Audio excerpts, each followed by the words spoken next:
everybody, Gwen Lawrence here. Thanks for tuning into my YouTube channel and checking out my videos on my top 5 yoga poses to increase your hamstring flexibility. So tight hamstrings lead to a lot of problems: knee pain, ankle pain, hip pain, back pain. You need the whole lower body to be supple, open, and strong, and to keep those joints nice and fit and free from injury and pain. So I picked the top 5 poses to do to help that today, hamstrings, but you have to know there's a plethora of poses that you can do. I just narrowed it down for you. We're going to do each pose for 1 minute. Know that once you memorize this, you could do each one a lot longer and get better benefits quicker. First one we're going to do is going to be called heavy legs. So before we go and target those hamstrings, I want to lighten up the legs. So if you have heavy cement legs and you feel like you can't even move, you're not going to be able to stretch those hamstrings really great. So we're going to fix that right away. Take one block underneath your hips. We're going to add a little calf element to this as well. And you're going to put a yoga strap around your feet. Nice flexed feet. Okay, I'm going to set the timer. The strap and the block help you hold this position. Know that we're not doing this, although you can. What we're doing is encouraging lymph drainage and lightening up the legs. At the same time, we're going to use the strap to really pull down and open up those calves. When your calves are open, your lower legs are open, it tends to give you a more open hamstring, even though the two muscles are not connected. So really pull down until you feel that itchy kind of stretch in your calves.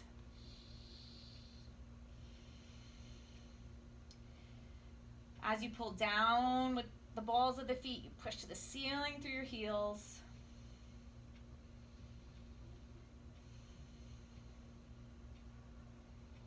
Don't give yourself a break. It's only a minute pose here. And I tried to pick some non-traditional stretches as well. Okay, that's our minute. You're going to take the knees in, feet to the ground, lift the block up, and come on off. You're going to roll it up to standing now. You're going to take your feet out wide. So basically the distance between your feet is approximately the length of one of your legs.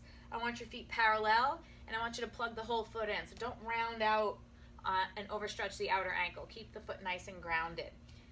Sometimes when you're doing a regular standing forward bend, you feel a lot of resistance, or seated forward bend. When your legs are wider, you tend to sink in a little bit more. It's a little less threatening. When you're standing as well, because gravity is going to help do the work for you.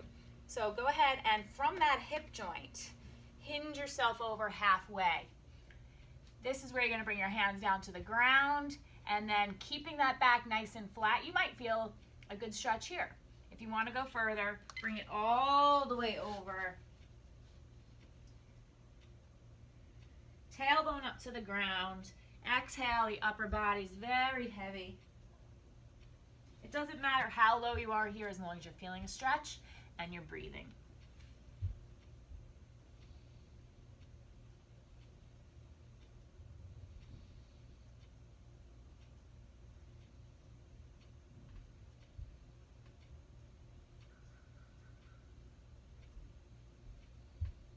Lift the kneecaps with your quad muscles so that your hamstrings will release a little bit more readily.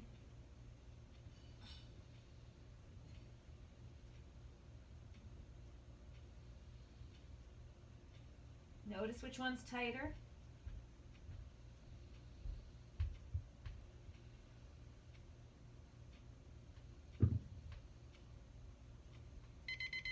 And then come on out of it.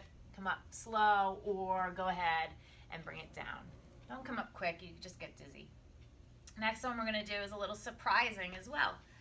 So what we're doing is trying to open up all the areas above and below the hamstrings so that the hamstrings are more apt to let go. What we're going to do is come onto the stomach for Sphinx. Okay? Elbows are right under your shoulders, palms flat on the floor. I want you to tuck the tailbone and get a little hip flexor stretch. And that's the point here, is we want to open up the hip flexors. When we neutralize the pelvis and we don't have an overarch in our low back, we give a little slack to the hamstrings without really doing those sick to your stomach forward bends. So if you don't feel much of a stretch here, or you feel too much in your low back, you want to squeeze the glutes into the floor, activate them. If you want to go deeper, palms flat and straighten the arms. This is really going to get into those hip flexors for you. And again, neutralizing the pelvis and giving you a little slack in the hamstrings. You can even walk the hands in closer, holding, breathing.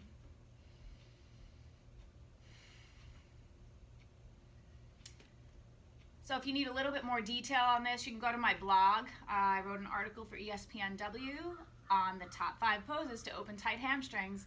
Posted it on my blog. You could also see it at espnw.com. So come on all the way down. We did tap into our back a little there, so you want to come up and back into a nice child's pose after. Okay, onto the hands and knees. Next one we're going to do is open up the deep glutes. When the deep glutes are supple, open, and responsive, tendency to open up the hamstrings a little bit easier. So we're going to come into Pigeon Pose.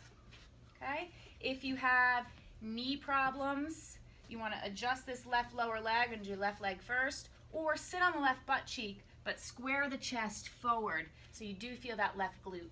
Okay, again, we're going into the opening of the hamstrings a little sneaky by opening all these surrounding areas. A little bit of a different approach rather than just pulling and yanking and getting really frustrated in seated forward bend all the time. I like to put a block under my chest and belly and my head. When everything's relaxed, you tend to open up the glutes a little bit quicker.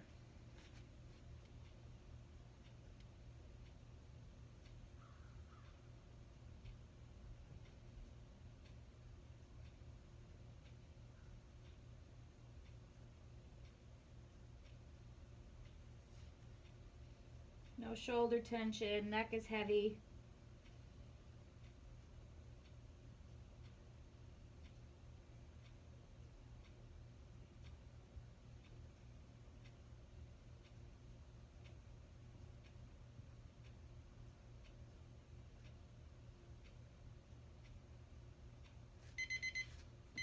Okay, bring it up.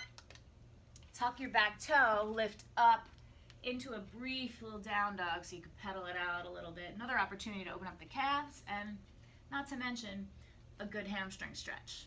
And let's bring the right leg forward this time, finishing up pigeon. Again, make your adjustments for a safe knee.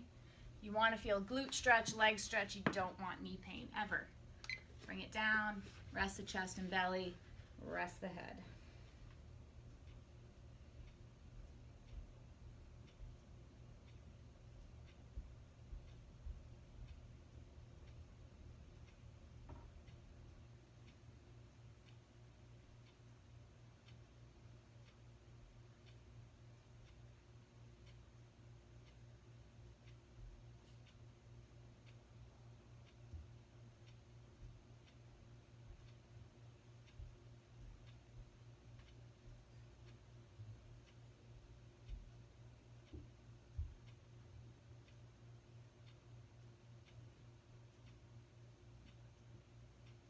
Hang in there, almost done. Just when you want to come out of these poses, don't wait till you hear the beep. Last 5 seconds. And then go ahead, bring it up, tuck the back toe, bring it into your downward dog, pedal it out, come high on all 10 toes, sink the heels, feel those hamstrings, and bring it on down to seated. So I tricked you a little bit. The 5th pose, if you want to see that 5th pose, you're going to have to go ahead and read my blog on gwenlawrence.com. Go to my blog section and look for the top 5 hamstring stretches. And also you can go to espnw.com and look it up there. So try your best, be great, and I'll see you next time. Don't forget to subscribe to my YouTube channel so you know every time I post great videos for you.